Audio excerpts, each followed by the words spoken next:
High everyone, welcome back to my channel. আশা করি সকলে খুব ভালো আছো, সুস্থ আছো। আজ আমি বানিয়ে দেখাবো একদম স্ট্রিট স্টাইল এগ রোল, কিন্তু একদম হাইজেনিক ওয়েতে। তো চলো বানিয়ে ফেলা যাক। সবার ফার্স্টে আমি কিছু ইনগ্রিডিয়েন্ট এখানে নিয়ে নিয়েছি, যেরকম তোমাদের দেখিয়ে দিচ্ছি আমি। দেখো, এখানে নিয়ে নিয়েছি ডিম। যে কটা রোল বানাবে সেই অনুযায়ী ডিম, তোমরা ডাবল ডিমও একটা রোলে দিতে পারো।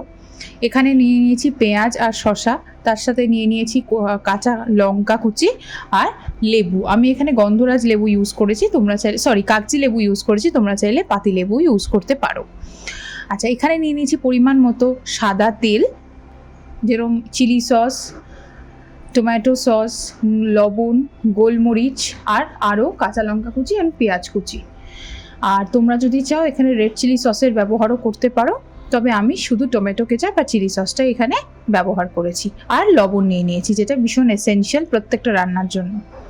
তো চলো, এখানে নিয়ে নিয়েছি ময়দা মাখা। ময়দা মাখাটা অ্যাকচুয়ালি ময়দাটা যেরকম আমরা পরোটার ময়দা মাখি না, ঠিক সেম প্রসেসে আমি এই ময়দাটাও মেখেছি। তবে মেখে আমি 1 ঘন্টা রেস্টে রেখে দিয়েছিলাম। তারপর কিন্তু আমি বাকি প্রসেসটা স্টার্ট করব। দেখো কতটা নরম হয়ে গেছে। এবার লেচিগুলো কেটে নেওয়ার পালা। বলে রাখি তোমাদের, পরোটার যেরকম লেচি কাটা হয় তার থেকে একটু বড় সাইজের হবে, বিকজ রোলের লেচি কিন্তু বড়ই কাটতে হবে। এখানে কিন্তু ওই ছোট করে কাটলে হবে না। আমি এক একটা করে লেচি কেটে তোমাদের দেখিয়ে দিচ্ছি কতটা সাইজ আমাকে রাখতে হবে। তো এই সাইজেই কিন্তু লেচিগুলো কেটে নিতে হবে। এই দেখো, আমার সমস্ত লেচি বানানো কমপ্লিট। এবার এই বলসগুলোকে আমার রুটির মতো শেপ করে বেলে নিতে হবে। তো এইবার তোমাদের একটা কথা বলে রাখি, এখানে ময়দার ব্যবহার করা হয়েছে এটা বেলার সময়, কিন্তু তোমরা যদি চাও তোমরা তেলের ব্যবহার করতে পারো। বা অনেকে ময়দাটাকে প্রেফার করে না, তারা আটার ব্যবহার করতে পারে, কিন্তু রোলের ক্ষেত্রে আটাটা ব্যবহার না করে ময়দাটাই ইউজ করো।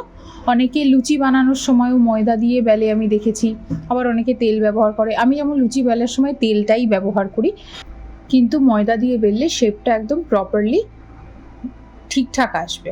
তো যাই হোক, দেখো তোমাদের সাথে কথা বলতে বলতে কিন্তু একটা রুটি বানানো পরোটা বানানো কমপ্লিট। দেখো সাইডগুলো দেখো কতটা থিক রেখেছি আমি, এরকমই মোটা রাখার চেষ্টা করবে, খুব পাতলা ফ্যাটফ্যাটে যেন না হয় সেটা খেয়াল রাখতে হবে। তো একটা বেলা আমার কমপ্লিট, আর একটা বেলে নেওয়া হচ্ছে। সেম প্রসেসেই বেলতে হবে, আর মাথায় রাখতে হবে লেচির সাইজগুলো যেন বড় হয়। আর বেলার সময় ময়দা দিয়ে বেলতে হবে, আর বেলার পর যেন সাইডগুলো অর্থাৎ কর্নারগুলো যেন খুব পাতলা না হয়। তো চলো এক এক করে সবকটা কিন্তু বেলে ফেলা কমপ্লিট। এবার মেকিং প্রসেস। এবার বেলে রাখা রুটিগুলোকে স্টেপ ওয়াইজে আমায় কিন্তু সেঁকে নিতে হবে। রুটি যেরকম পুরো বানায় প্রপারলি সেরকম সেঁকবো না, জাস্ট হালকা করে দুটো পিঠ সেঁকে নিতে হবে। দেখো তোমাদের দেখিয়ে দিচ্ছি। প্রথমে তাওয়াটা গরম হওয়ার পর যখন রুটিটা দেওয়া হচ্ছে, দেখো হালকা করে উপর থেকে যখন রুটিগুলো ফুলে ফুলে উঠবে, ঠিক তখনই কিন্তু আমি আরেকটা পাশ উল্টে পাল্টে দিচ্ছি। এরকমভাবেই প্রত্যেকটা রুটিকে এপাশ ওপাশ উল্টে পাল্টে দিয়ে হালকা করে সেঁকে নিতে হবে। খুব বেশি কিন্তু সেঁকবো না, শক্ত যেন না হয়ে যায়, বা একদম প্রপারলি রুটি যেন না তৈরি হয়ে যায়, এটা কিন্তু একদম ভালোভাবে মাথায় ঢুকিয়ে নিতে হবে।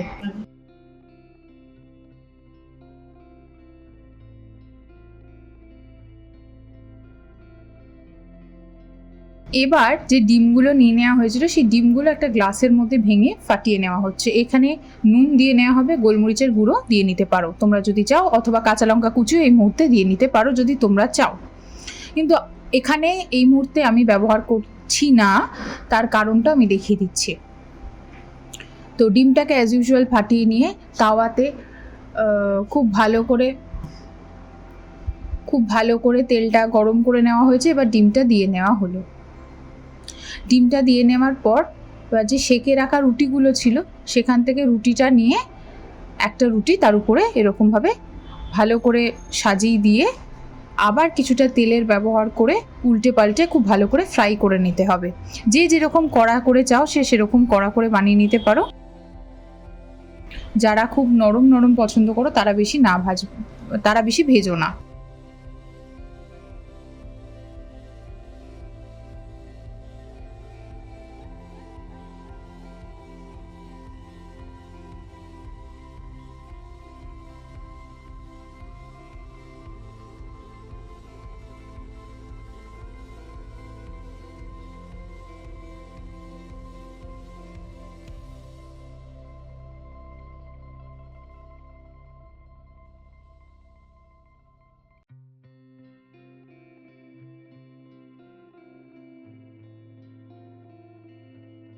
তো দেখো বলতে বলতে কিন্তু একটা ভাজা কমপ্লিট। তো যাই হোক, এইবার দেখো এই করতে করতে কিন্তু আমার প্রত্যেকটা ডিমের সাথে রুটিগুলোকে ফ্রাই করা কমপ্লিট।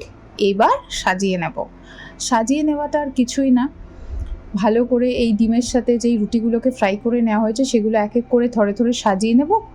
সাজিয়ে নিয়ে পেঁয়াজ আর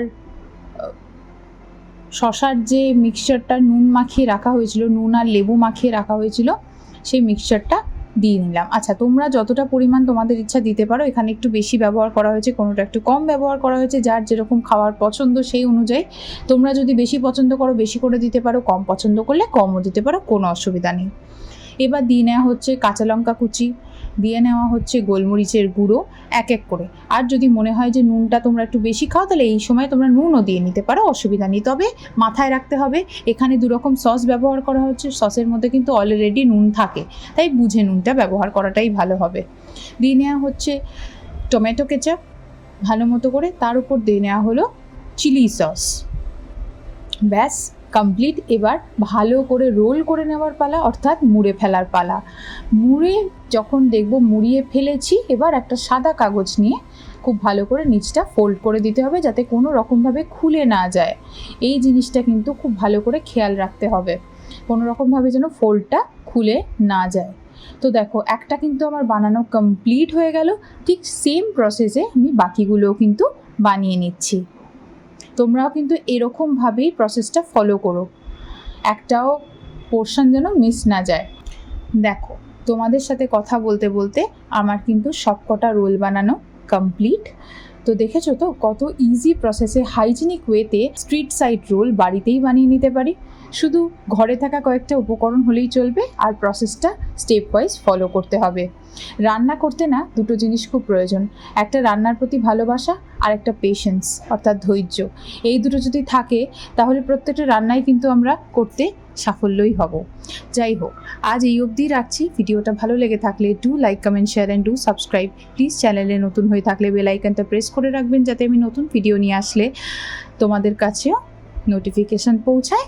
আজ এই অবধি রাখছি, দেখা হচ্ছে আবার কোনো একটা নতুন ভিডিওতে নতুনভাবে। ততদিন ভালো থেকো, সুস্থ থাকো। Till then by.